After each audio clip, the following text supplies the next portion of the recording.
যোগাযোগ করবেন। ধন্যবাদ। বিশুদ্ধ আহ্বায়ক অ্যাডভোকেট গোলাম রব্বানী আপনকে বক্তব্য রাখার জন্য অনুরোধ করছি।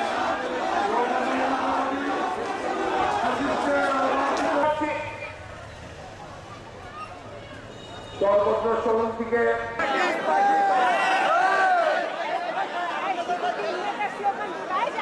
যেন কেউ বিশৃঙ্খল না হয়। জাতীয়তাবাদী স্বেচ্ছাসেবক দল ফরিদপুর জেলা ব্যানার বন্ধ করে দেয়। আপনারা বসে পড়ুন, সামনের বন্ধুরা বসে পড়ুন।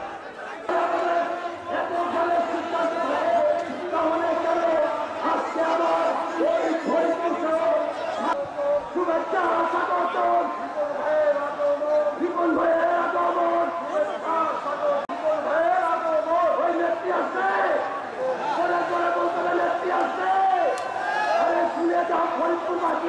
জাতীয়তাবাদী কৃষক দলের সংগ্রামী সাধারণ সম্পাদক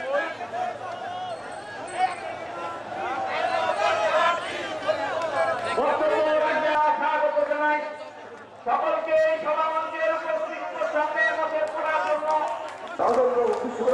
সাবেক ভিপি খন্দকার মাসুদুর রহমান মাসুদ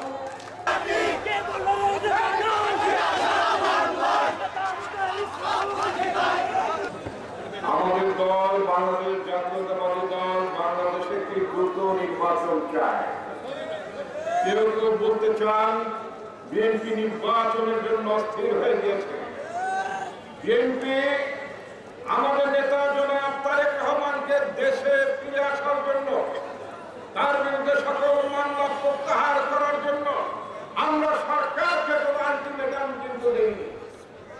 কোন কোন রাজনৈতিক দল বলেছে তাদের মার্কা ফেরত না দিলে, তাদের দলের নিবন্ধন ফেরত না দিলে তারা নাকি আন্দোলন করবে।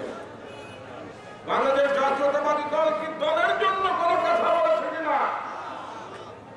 আমরা কি বলেছি ম্যাডামকে তার বিরুদ্ধে মামলা প্রত্যাহার না করলে আমরা আন্দোলন করে চলবে, এমন কোনো কথা কিন্তু আমরা বলিনি। আমাদের নেতা তারেক রহমানের বিরুদ্ধে অনেক মামলা আছে, আমার বিরুদ্ধে অনেক মামলা আছে, কয়েক লক্ষ মামলা চলছে আমাদের নেতা কর্মীদের বিরুদ্ধে। আমরা কিন্তু বলি যে মামলা না করলে আমরা রাজপথ গঠন করে দেবো, আন্দোলন করবো, সেই কথা আমরা বলি। আমরা নির্বাচন চাই এই কারণে বাংলাদেশটা ঠিক মতো চলছে না। বাংলাদেশটা আইন শৃঙ্খলা পরিস্থিতির অবস্থা খারাপ। সকাল বিকেল দুপুর 3 বেলা নানা শ্রেণীর লোকজন, নানা ধরনের সংগঠন, তারা এই দাবি ওই দাবি করে তারা সরকারকে ব্যতিব্যস্ত করে রেখেছে। এটা কোনো ভালো দিক না।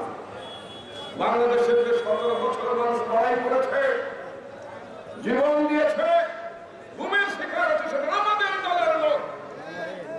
বাংলাদেশ জাতীয়তাবাদী দলের লোকেরা জেল জুলুম খেটেছে, লক্ষ লক্ষ মামলা কাঁধে নিয়ে এখন ঘুরে বেড়াচ্ছে, ঘুমের শিকার হয়েছে বিএনপি। কিন্তু এখন কেউ কেউ বলতে চান যে এই সরকার এসেছে শুধুমাত্র ছাত্রদের একটি অংশের কারণে। 17 বছরে আমার ভিডিও এই যে এত বড় হয়ে গেলেন, আজকে সভা হচ্ছে, মাইক প্যান্ডেল স্টেজ ছাড়াকে সভা হয়, এমনি এমনি সভা হয়েছে, এমনি এমনি হাসিনা পাঠিয়েছে। 17 বছরের রাজনৈতিক পরিস্থিতি ভারতের জাতীয়তাবাদী দল তৈরি করেছে। আমার নেত্রী বেগম খালেদা জিয়াকে 6 বছরে কারাগারে থাকতে হয়েছে। বাংলাদেশের জনগণ শুদ্ধ হয়েছে, বাংলাদেশের জনগণ শুদ্ধ হওয়ার এক পর্যায়ে তারা রাজপথে নেমেছে। অবশ্যই যুবকরা ছাত্রদের একটি ভূমিকা আছে, সারা পৃথিবী থাকে। 80 দশকে আমরা যখন ছাত্র ছিলাম তখন আমাদের ভূমিকা ছিল, আমরা এর স্বার্থে নামিয়েছিলাম, কিন্তু আমরা ক্ষমতায় যাই না। আমরা বেগম খালেদা জিয়াকে বলেন যে আমাদেরকে মন্ত্রী বানাতে হবে। সুতরাং যারা বাংলাদেশকে স্থিতিশীল করতে চায়, বাংলাদেশের নির্বাচনকে যারা বাধাগ্রস্ত করতে চায়, সেই শক্তিগুলো কিন্তু এখন তৎপর অত্যন্ত দূরবর্তী লক্ষ্য থেকে তারা বাংলাদেশকে অস্থিতিশীল করে তুলছে। গতকালকের ঘটনা কিন্তু তাই। খুলনা প্রযুক্তি বিশ্ববিদ্যালয়ে যে ঘটনা ঘটেছে, আমি মনে করি এই ঘটনা হচ্ছে আগামী নির্বাচনকে বাধাগ্রস্ত করার জন্য, বাংলাদেশের নির্বাচনকে বাধাগ্রস্ত করার জন্য, বাংলাদেশের নির্বাচনকে বাধাগ্রস্ত করার জন্য একটি তৃতীয় পক্ষ সেই তৃতীয় পক্ষের সক্রিয়তার কারণে মাঝে মধ্যে দেখবেন সকল সংস্কার করার পরেই নাকি নির্বাচন। যারা এই কথা বলেন তাদেরকে বলছি যে কয়েকটি সংগঠনের কথা যদি বলি, জামাত ইসলামী নেতাদের বিচার করতে রেখেছে আওয়ামী লীগের কত বছর, বহু বছর লেগেছে নাকি। তারপরে শেখ মুজিবুর রহমানকে হত্যাকাণ্ডের দায়ের জন্য শেখ মুজিবুর রহমান হত্যাকাণ্ডে যাদের বিরুদ্ধে মামলা হয়েছে তাদেরকে ফাঁসির কাছে ঝোলানোর জন্য আওয়ামী লীগের কত বছর লেগেছে। অন্যায়ভাবে অথবা বিচারের ধার না ফেরে তারপর একটা প্রহসনের বিচার করে যাদেরকে ফাঁসিতে তুলেছেন তার জন্য তো 10-15 বছর লেগেছে নাকি লাগেনি। এখন কি আপনারা বিচারের নামে 10 বছর পার করতে চান? বিচারের নামে 10 বছর বিচার করব, হাসিনার বিচার করব, তার চালা চামুন্ডের বিচার করব, তারপরে নির্বাচনে কি অদ্ভুত কথা। সারা পৃথিবীতে গণঅভ্যুত্থানের পরে পরে নির্বাচন হয়। এখানে যারা মুরব্বী আছেন তাদের অনেকেই জানার কথা, পাকিস্তানে 1969 সালে যখন গণঅভ্যুত্থান হয়েছিল ঠিক তার 1 বছর পরে 70 সালে নির্বাচন হয়েছে। শ্রীলঙ্কায় গণঅভ্যুত্থানের মধ্য দিয়ে যে সরকারের পতন ঘটেছে তার 2 বছরের মাথায় কিন্তু সেখানে নির্বাচন হয়েছে। টিউনিশিয়াতে গণঅভ্যুত্থান হয়েছে, সেখানেও কিন্তু 1 বছর পরে নির্বাচন হয়েছে। অর্থাৎ নির্বাচনই হচ্ছে একমাত্র গণতন্ত্র পুনর্বাসনের জন্য, গণতন্ত্রকে ফিরে পাওয়ার জন্য, গণতান্ত্রিকভাবে রাষ্ট্র পরিচালনার জন্য নির্বাচন হচ্ছে একমাত্র পথ। বাংলাদেশের নির্বাচন সরকার গত 17 বছর ছিল না, বাংলাদেশে এখন একটি নির্বাচিত সরকার নাই। যেহেতু একটা স্বৈরাচারী সরকারকে বাংলাদেশের জনগণ ক্ষমতা থেকে হটিয়ে দিয়েছে, এই সরকারের প্রতি আমাদের নৈতিক সমর্থন আছে।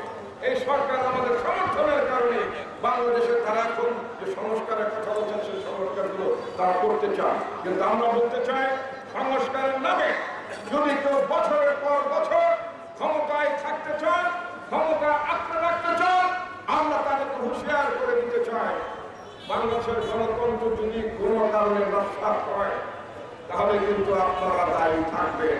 ইতিমধ্যে সেই ষড়যন্ত্র শুরু হয়েছে গণতন্ত্রের গতিমুখকে ধ্বংস করার জন্য, বিপথে পরিচালিত করার জন্য, কিন্তু ইতিমধ্যে ষড়যন্ত্র শুরু হয়েছে।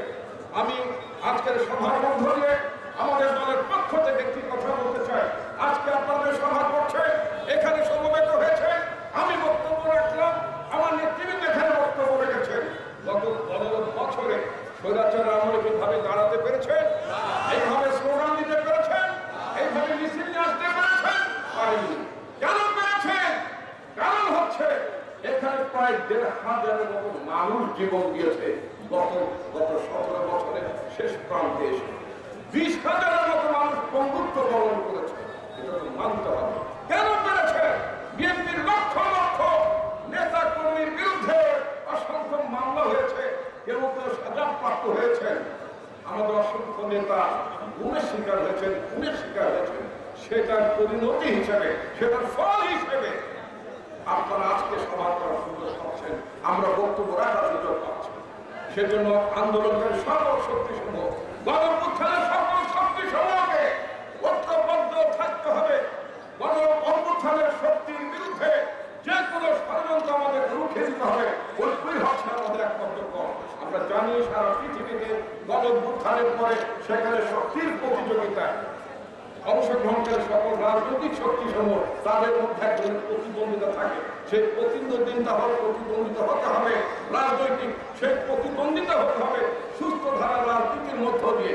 কিন্তু সেখানে যদি কোনো ষড়যন্ত্র লুকায়িত থাকে যাদের বলতে পারে যে বাংলাদেশের নির্বাচনের পরিস্থিতি নাই, এই ধরনের পরিস্থিতি সৃষ্টির ব্যাপারে আমি প্রধান উপদেষ্টা প্রফেসর মোহাম্মদ ইউনূস সাহেবের প্রতি তার দৃষ্টি আকর্ষণ করতে চাই।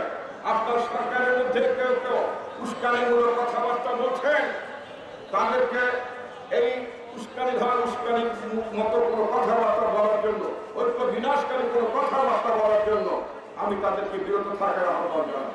বন্ধুগণ, আমরা শুধুমাত্র শেষ কথাটি বলতে চাই, নির্বাচনে হচ্ছে যে সমস্ত সংকটের মূল ছিল সেই নির্বাচনের আয়োজন করে দিয়ে জনগণকে শক্তিশালী করুন, জনগণ যাতে তার প্রতিনিধি নির্বাচন করতে পারে, জনগণকে যাতে ক্ষমতায়ন করা যায়, সেটাই হবে একমাত্র গণতন্ত্র প্রতিষ্ঠা করার পূর্ব শর্ত। অন্য কোনো পথে হাঁটার কোনো প্রয়োজন নেই। সংস্কারের নামে বছরের পর বছর ক্ষমতা আঁকড়ে থাকা দুঃস্বপ্ন পরিত্যাগ করুন এবং নির্বাচনের ব্যবস্থা